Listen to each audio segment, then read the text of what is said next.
Hello, ഇന്നത്തെ നമ്മുടെ recipe ക്യാരറ്റും പാലും വെച്ച് ചെയ്യാൻ പറ്റുന്ന നല്ല ടേസ്റ്റി ആയിട്ടുള്ള ഒരു കിണ്ണത്തപ്പാണ്. എല്ലാവരും ട്രൈ ചെയ്ത് നോക്കുക. അപ്പോൾ നിങ്ങൾക്ക് റെസിപ്പി ഇഷ്ടമാണെങ്കിൽ ചാനലും കൂടെ ഒന്ന് സബ്സ്ക്രൈബ് ചെയ്യുന്ന പരിഗണിക്കുക. വീഡിയോയിലോട്ട് പോവാം. അപ്പോൾ ആദ്യം തന്നെ ഞാനിവിടെ ഒരു പാൻ വെച്ചിട്ട് അതിലേക്ക് 1 ടീസ്പൂൺ നെയ്യ് ചേർത്ത് കൊടുക്കുന്നുണ്ട്. 1 ടീസ്പൂൺ 1 ടേബിൾ സ്പൂൺ ആയാലും കുഴപ്പമൊന്നുമില്ല. ഇതിലേക്ക് നമ്മൾ ഗ്രേറ്റ് ചെയ്ത് വെച്ചിട്ടുള്ള 2 കപ്പ് ക്യാരറ്റ് ചേർത്ത് കൊടുക്കുന്നുണ്ട്. ഇനി നമുക്ക് ക്യാരറ്റ് ഒന്ന് വേവിച്ചെടുക്കണം. അപ്പോൾ നമുക്ക് നന്നായിട്ടൊന്ന് മിക്സ് ചെയ്ത് കൊടുക്കാം. പെട്ടെന്ന് തന്നെ ക്യാരറ്റ് വാടി വരും. ഇപ്പോൾ ക്യാരറ്റ് ചെറുതായിട്ട് ഇതേ വാടി വന്നിട്ടുണ്ട്. ഈ ഒരു പരുവാവുന്ന സമയത്ത് നമുക്കിതിനകത്തോട്ട് പഞ്ചസാര ചേർത്ത് കൊടുക്കുക. പഞ്ചസാര ഞാൻ ഇവിടെ 1/2 കപ്പാണ് എടുക്കുന്നത്. അത് കറക്റ്റ് അളവായിരിക്കും ഈ 2 കപ്പ് ക്യാരറ്റിന്. പിന്നെ 3 ഏലക്കയും കൂടി ചേർത്തിട്ടുണ്ട്. ചതച്ചിട്ടൊന്നുമില്ല, കാരണം നമ്മളിതെല്ലാം കൂടി ലാസ്റ്റ് അരച്ചെടുക്കുന്നതാണ്. അപ്പോൾ ചതക്കേണ്ട ആവശ്യമൊന്നുമില്ല. ഇനി നമുക്ക് പഞ്ചസാരയും കൂടെ ചേർത്തതിന് ശേഷം നന്നായിട്ട് ക്യാരറ്റ് വേവിച്ചെടുക്കണം. ഒട്ടും തന്നെ കാണാത്ത രീതിയിൽ ഇങ്ങനെ ക്യാരറ്റ് ഇങ്ങനെ മൊത്തമായിട്ട് ഇങ്ങനെ അലിഞ്ഞു പോണ പരുവത്തിലിതേ ഈ ഒരു പരുവാവുന്നത് വരെ നമുക്കൊന്ന് വേവിച്ചെടുക്കാം. പെട്ടെന്ന് തന്നെ റെഡിയാവും. ഒരുപാട് സമയമൊന്നും വേണ്ട, 1 മിനിറ്റൊക്കെ മതി. നമുക്ക് ഫ്ലെയിം ഓഫ് ചെയ്ത് മാറ്റി വെക്കാം. പിന്നെ നമുക്ക് വേണ്ടത് പാലാണ്. ഞാനിവിടെ പശുവിൻ പാലാണ് എടുത്തിട്ടില്ലേ. തേങ്ങാപ്പാലാണെങ്കിൽ കുറച്ചും കൂടി ടേസ്റ്റ് ഉണ്ടാവും. അത് ഓരോരുത്തരുടെ ഇഷ്ടം പോലെ എടുക്കാം കേട്ടോ. ഞാൻ ഇവിടെ 2.5 കപ്പ് പശുവിൻ പാൽ എടുത്തിട്ടുണ്ട്. അപ്പോൾ അത് മിക്സിഡ് ജാറിൽ നമ്മൾ ചേർത്തിട്ടുണ്ട്. പിന്നെ അതേപോലെ തന്നെ നമ്മൾ ക്യാരറ്റിൽ ഒട്ടും തന്നെ വെള്ളമോ പാലോ ഒന്നും ചേർക്കാതെയാണ് കേട്ടോ ഞാൻ അരച്ചെടുത്തിട്ടുള്ളത്. നന്നായിട്ട് അരച്ചെടുക്കുക. ഒട്ടും തന്നെ തരിയില്ലാത്ത പോലെ അരച്ചെടുക്കുക. അപ്പോൾ അഥവാ നിങ്ങൾക്ക് പാൽ ചേർക്കണം എന്ന് തോന്നുന്നുണ്ടെങ്കിൽ 1-2 സ്പൂണ് പാൽ ചേർത്തിട്ട് അടിച്ചെടുത്താലും കുഴപ്പമില്ല. അപ്പോൾ അതെല്ലാം കൂടി നമ്മൾ മിക്സിയിൽ ചേർത്തതിന് ശേഷം 1 മുട്ടയും കൂടെ ചേർത്തിട്ടുണ്ട്. പിന്നെ നമുക്ക് വേണ്ടത് കോൺഫ്ലോർ ആണ്. ഞാൻ അവിടെ 1/2 കപ്പ് കോൺഫ്ലോർ ചേർക്കുന്നുണ്ട്.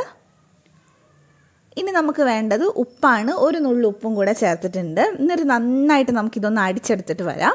അതിനുശേഷം നമ്മൾ ഏത് പാനിലാണോ ഉണ്ടാക്കുന്നത് ആ പാനിലേക്ക് നമുക്കിത് അരിച്ചൊഴിക്കുക. ഇത് നമുക്ക് ഒരുപാട് നെയ്യൊന്നും ആവശ്യമില്ല. അതുപോലെ തന്നെ 2-3 മിനിറ്റ് കൊണ്ട് തന്നെ നമുക്കിത് കുറുക്കിയെടുക്കാൻ പറ്റും. ഒത്തിരി സമയം നമ്മൾ സാധാരണ കിണ്ണത്തപ്പം ചെയ്യുന്ന പോലെ 1 മണിക്കൂറോളം നിന്ന് ചെയ്യേണ്ട കാര്യമൊന്നുമില്ല. അപ്പോൾ നന്നായിട്ട് നമുക്ക് അരിച്ചെടുക്കാം. ഒട്ടും തന്നെ ഇതിൻ്റെ തരിയൊന്നും വരാത്ത രീതിയിൽ വേണം അരിച്ചെടുക്കാൻ. എന്നാലേ നല്ല സോഫ്റ്റ് ആയിട്ടുള്ള കിണ്ണത്തപ്പം കിട്ടുള്ളൂ. അപ്പോൾ നമ്മളിത് മൊത്തമായിട്ട് അരിച്ച് മാറ്റിയിട്ടുണ്ട്. ഇനി നമുക്കിതൊന്ന് വേവിച്ചെടുക്കാം. നന്നായിട്ട് തിക്കാക്കി എടുക്കാം. അപ്പോൾ നമ്മൾ ആദ്യം തന്നെ ചൂടാക്കുന്ന സമയത്ത് ഒരു മീഡിയം ഫ്ലെയിമിൽ ചൂടാക്കിയാൽ കുഴപ്പമില്ല. പക്ഷെ ഒന്ന് തിക്കായി വരുന്നുണ്ടെന്ന് തോന്നുന്ന സമയത്ത് ഫ്ലെയിം നല്ല കുറച്ച് കൊടുക്കുക. എന്നാലേ കോൺഫ്ലോറൊക്കെ നന്നായിട്ട് വെന്ത് കിട്ടുള്ളൂ.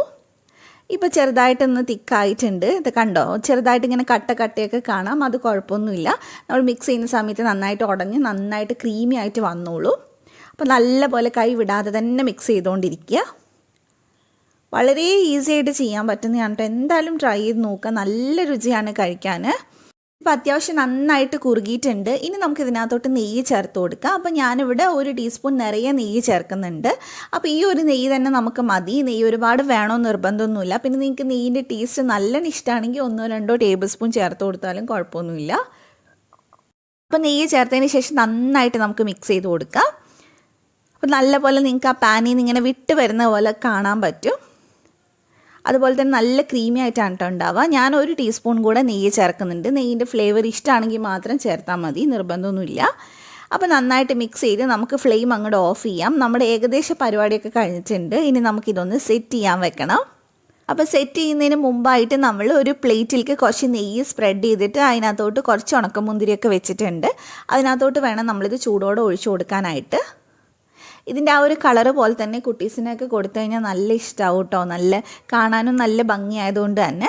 അപ്പോൾ ഇനി നമുക്കിത് നന്നായിട്ടൊന്ന് ടാപ്പ് ചെയ്തെടുക്കാം. നന്നായിട്ട് ടാപ്പ് ചെയ്താൽ അതിൻ്റെ അടിവശം നല്ല നീറ്റായിട്ട് കിട്ടുള്ളൂ, നല്ല ക്ലീൻ ആയിട്ട് കിട്ടുള്ളൂ. അതിനുശേഷം മേൽവശം ഒന്ന് നമുക്കൊരു സ്പൂണിൻ്റെ അടിയിലായിട്ട് നെയ്യൊന്ന് സ്പ്രെഡ് ചെയ്തതിന് ശേഷം ഇതുപോലെ ഒന്ന് സ്പ്രെഡാക്കി കൊടുത്താൽ മതി.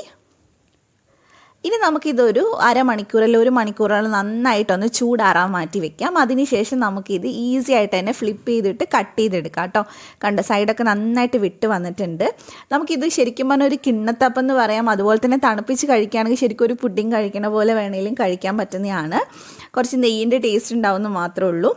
അപ്പോൾ അതേ നമ്മളിത് കട്ട് ചെയ്തൊക്കെ എടുത്തിട്ടുണ്ട്. നല്ല ടേസ്റ്റി ആയിട്ടുള്ള ഒരു കിടിലൻ കിണ്ണത്തപ്പാണ്. എന്തായാലും ട്രൈ ചെയ്തിട്ട് ഫീഡ്ബാക്ക് പറയാം. റെസിപ്പി ഇഷ്ടമായിട്ടുണ്ടെങ്കിൽ ചാനൽ സബ്സ്ക്രൈബ് ചെയ്യുക. തൊട്ടടുത്തുള്ള ബെല്ല് ക്ലിക്ക് ചെയ്തിട്ട് ഓളോടെ ക്ലിക്ക് ചെയ്യുക. എന്നാൽ മാത്രമേ ഞാൻ വീഡിയോസ് വരുമ്പോൾ നോട്ടിഫിക്കേഷൻ വരുള്ളൂ. മറ്റൊരു നല്ല വീഡിയോ ആയിട്ട് വീണ്ടും കാണാം. Thank you for watching.